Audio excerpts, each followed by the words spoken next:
So, we're in the land of the Bible Belt, the belt of truth, not of lies, of men, but the belt of truth of love. They want to destroy it. They hate it. That's why they come to destroy. But you know what? God has a bigger plan. Because when you can see through God's eyes, they don't realize it. They think they're haughty, high-minded. Well, that's when the fall comes, y'all. God's allowing it for a time. Because one, He's allowing us to see in people revealed. But the peace of the birds singing, the roosters crowing, they want to complain about that. How about these cars that rev their engines in the middle of the night? At least a rooster sleeps at some point, but the army of the north doesn't. So things will come to shake and put the fear of God in people. God will use man's inventions for His will. It is written. He is still on His throne. When we walk by faith and you're in the middle of a physical storm, emotional storm, psychological storm, let me tell you, the psychological storms right now are off the charts. Don't be mistaken.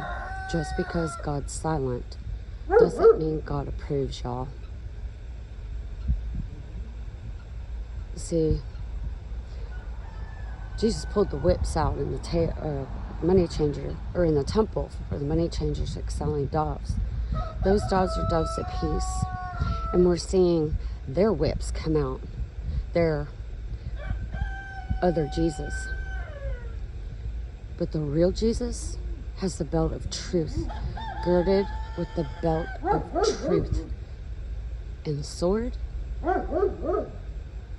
Jesus told him to put your sword up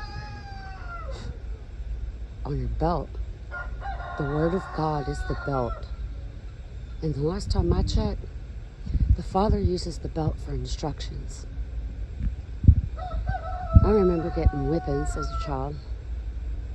And I was always told, this is going to hurt me more than it's going to hurt you.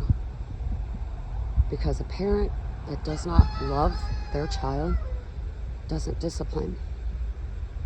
So we go through things, one, to test our faith, to show the evil and wickedness of who God is. But number two, it's also can be used for correction. But you have to have the discernment to know which is which. Many want to judge things they know not. Think of the man that couldn't walk, that had trouble walking. And he wanted healed, but he brought somebody else to be healed. And Jesus told him in the perfect time. And he looked a little down. But what he didn't realize is the compassion is what led to the healing. So, to know God, you have to know love. If you have no love, you have no peace. Peace, right? We're living it.